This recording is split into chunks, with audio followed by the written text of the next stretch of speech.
Strop is on his way out, pointing toward the heavens.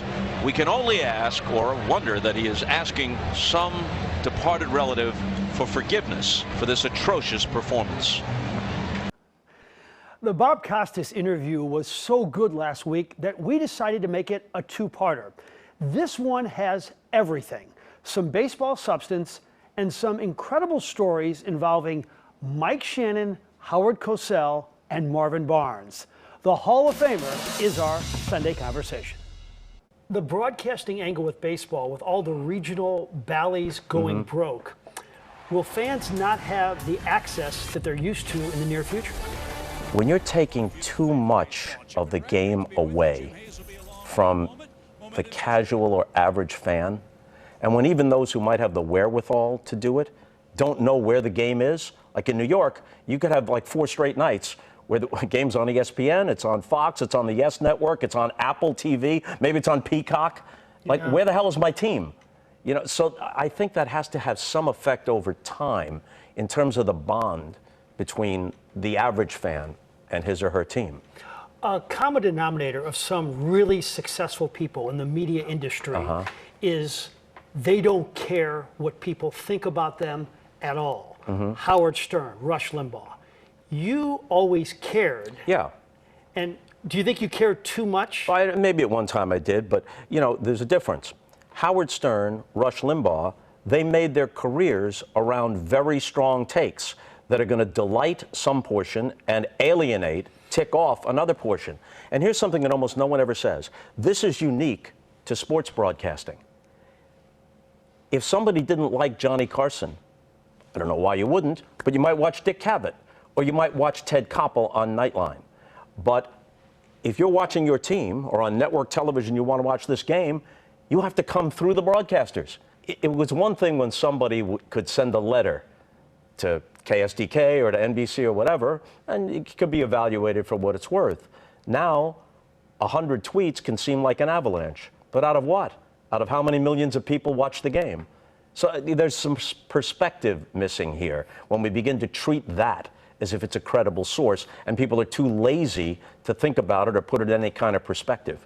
Best Mike Shannon story. We lost Big Irish in the last year. What jumps out at you? You got a good story? I'm trying to think of the ones we can tell. You know, apparently, and I heard this from Mike Claiborne, who spent a lot of time with Mike Shannon. You know, Mike loved to go to the Kentucky Derby. And he'd go to the Kentucky Derby and somehow get back to St. Louis in time to at least do the last 3 innings of the Cardinal game. So if you've ever been to Louisville for the Kentucky Derby, right,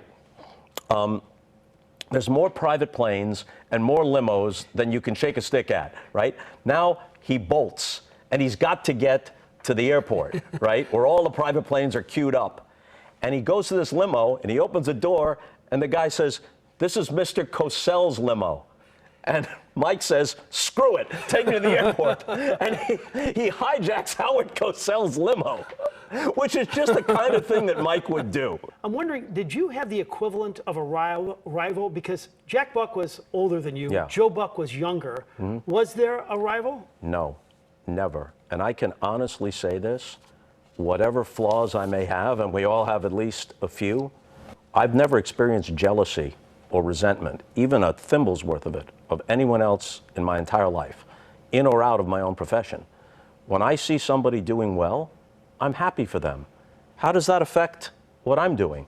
The only thing I judge myself against is how well I have done and expect to do. And if I don't quite do that well, then I'm disappointed. But I'm happy for anyone who does well, not only for their success, but if I'm watching the game, why do I want Al Michaels or Joe Buck to do it instead of some schlemiel, you know? And to think your career almost ended before it started because of a missed flight while broadcasting Spirits of St. Louis. That's correct. Punctuality has never been my greatest asset. Everybody will attest to that. Yes, everybody will. So it's a Friday, and the Spirits are starting a road trip. And teams didn't travel by charter then, at least not in the ABA. So it starts in Memphis, and then it goes to like San Antonio and Utah and Denver. And I don't have enough money for my out-of-pocket expenses. You know, I've got no savings. I just come straight from Syracuse. And I was making $11 grand a year from KMOX when I started out. And the paycheck after taxes was like $157 and change. I needed the $157 to go on the trip. Then I put it in an expense report later. So I go to get the paycheck, and it's like between noon and 1, and the accounting office is closed for lunch. So I wait, and like at 1:05 I get it. I run across the street to Boatman's Bank. I cash it. I get in the car, and I'm late, okay, in my 1974 Pinto from Dave Sinclair Ford. I'm late. I miss the plane. He's going to have the whole thing here, just blowing out all the sports balls. It's a good story. So I miss the plane.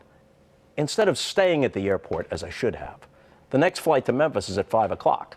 But I'm cocky. The game doesn't start till like 7:30. It's a 45-minute flight. I'll get there. It's no problem. I should have just stayed. I went back to KMOX, and I'm sitting in the sports office, and Jack Buck walks in, and it's like, isn't there a game tonight? Oh, yeah, Mr. Buck, how are you going to get? Don't worry. And he turns around and walks out. He's really ticked off. This is bad. Okay? So I get back in the car. I get to the airport, but there's a thunderstorm, which I should have anticipated. So now the plane is late, and I get to the game 4 minutes into the first quarter. And Bill Wilkerson, the late great, is back at KMOX telling everybody, we'll have the game soon, but there are technical difficulties. And I said to him later, Bill, how could you with a straight face say there were technical difficulties? He said, because it was true, because technically you're an idiot. So now I do this game, and I'm completely certain, my heart is in my throat, I'm completely certain that they have to fire me. I would fire me. And I'm going to be back in Syracuse the next day without, anything except $157 in my pocket. And Mr. Hyland demands that I come back. I can't go to San Antonio. I got to be on a 6 a.m. flight and come back on Saturday morning and see him in his office. And he takes pity on me and says, if this ever happens again, it's the end. But we like you and we think you have some potential. Meanwhile, the night before, after the game, the team has gotten word of my plight. And Marvin Barnes drapes an arm over my shoulder, and from more than a foot above me, he says, bro, don't worry. If they fire your sorry ass, I've been looking for a little white dude to drive my Rolls Royce. I'll get you like one of those driver's caps and the whole thing. It'll be great. That's what he said. Now, I want this whole thing. I want this whole thing, not a comma of it out.